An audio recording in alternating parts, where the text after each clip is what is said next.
And I see people making uncanny comparisons with Paul Kagame, my good friend Ibrahim Traore.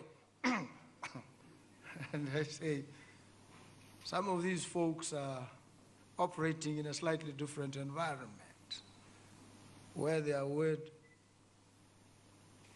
is obeyed instantly, without question. It's a different environment. You say, this guy is not doing things. Traore is doing them. Traore wakes up, dreams them up. Following morning, he makes a pronouncement. It is law. It is policy. Action follows. And I wake up and I say stuff, they look at me and say, what is this? What is this man talking about? We need to take it through this stage and that stage and put it to tender, float the tender. It takes 2 years, then we evaluate, then there are complaints, and there's an interdict. We wait another 4 years. By that time, you have to go and account to the people, and they remove you.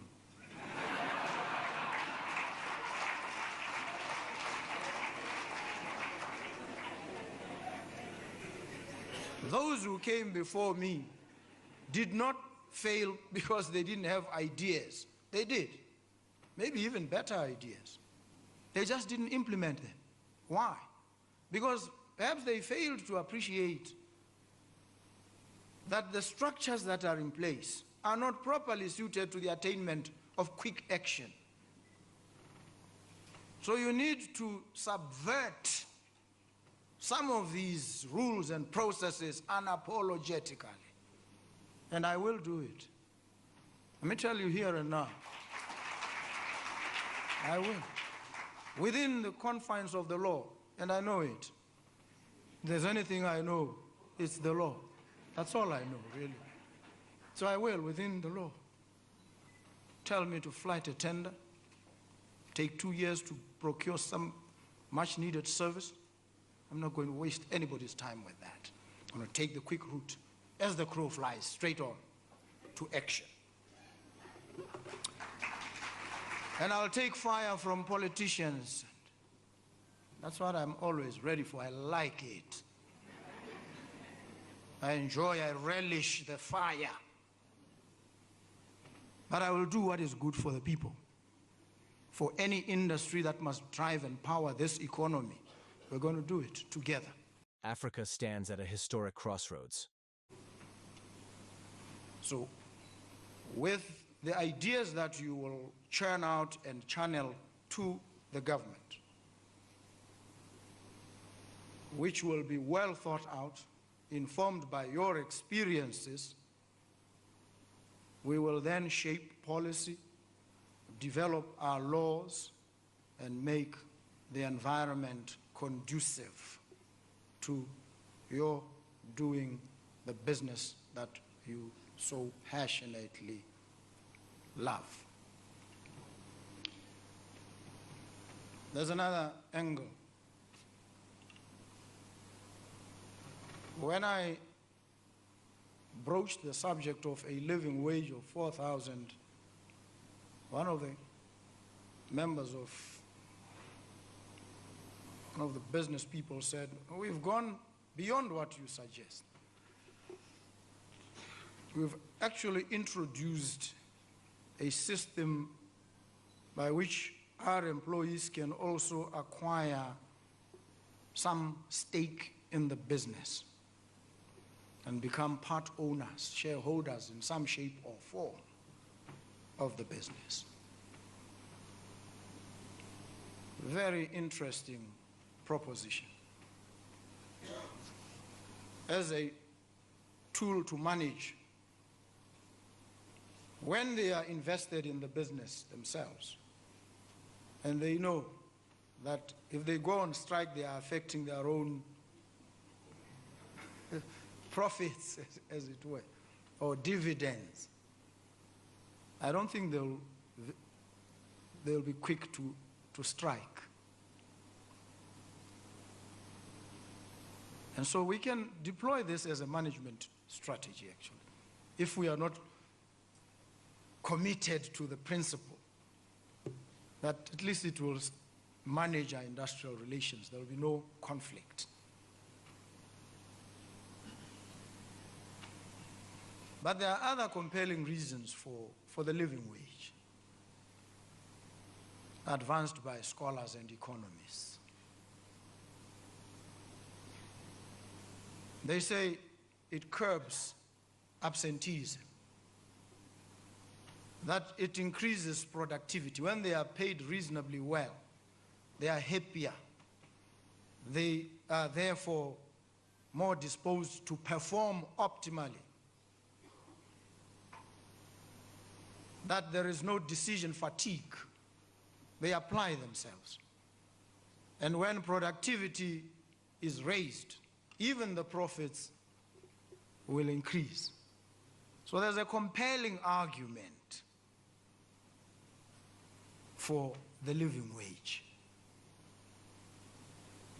And at this point, I simply implore and encourage that we take this route of the living wage so that our employees are happier, more productive. There's no turnover where you have now keep training. Few months the person goes. It's a huge cost to the company when you go through such cycles. So it's important for us to understand these things. And I'm here to assure you that your government, and I want you to understand this, your government, and often when I see stuff written by the civil service, my government, no, I don't have a government. I'm part of a government that is serving you. It's your government. So you must make it the government you deserve. And you must guide, you must inform, you must always be there to engage, to direct, and to ensure that what is done is in accordance with the dictates of what the industry wants. And that's my job, really. Very simple task for me. I have the easiest job in the world, by the way. I just have to listen to people who know, understand what they are saying, and do it. Can that be difficult? No. So why do we complicate some of these things? This is how easy it is. And so I am happy to be here with you today. I trust that you will engage fruitfully, robustly in your deliberations, that you will fashion appropriate solutions for the transient problems that we continue to face as a country, as the tourism industry, that other aspects, transportation, marketing, we develop together. You point out what has to be done and how we also manage the destination management companies which are domiciled outside our jurisdiction but which trade in inventory that is sitting here and profit from it in a manner that we cannot access. We may at some point have to pass a law that says every entity wherever registered that is dealing in our inventory, the wildlife, the wilderness, wherever it is registered, is deemed to be domiciled in Botswana for purposes of tax and other considerations. We may have to go that route. I'm merely signaling. I'm not there yet. I'm throwing it to you so that you can bounce it back more refined. And then we will be able to deal with some of the challenges of the human-wildlife conflict. And the reality there is, these folks who have to coexist with the wildlife. I come from Mahalapi. There are no elephants there. There are no lions. There's no wildlife in Mahalapi. So I've not had to coexist with these animals. But others in certain other parts of the country face a different lived reality. They have to coexist with these. They can't grow crops. Their whole economic landscape is shaped by the overbearing presence of the wildlife. And so certain things that I can do in Mahalapi, they can't do in their area. But when the proceeds of tourism come, we are expected to partake of them equally. It actually is inequitable. We need to introduce a fair bit of equity. Not equality, equity. Appreciating that they are bearing a heavier risk than those of us who are somewhat detached from the wildlife. And so a system of recompense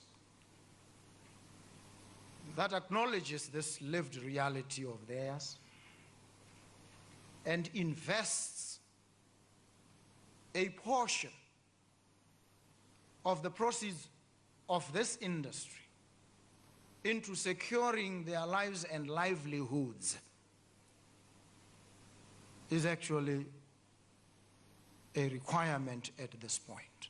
In fact, we have delayed, and as a result, we have treated them unfairly.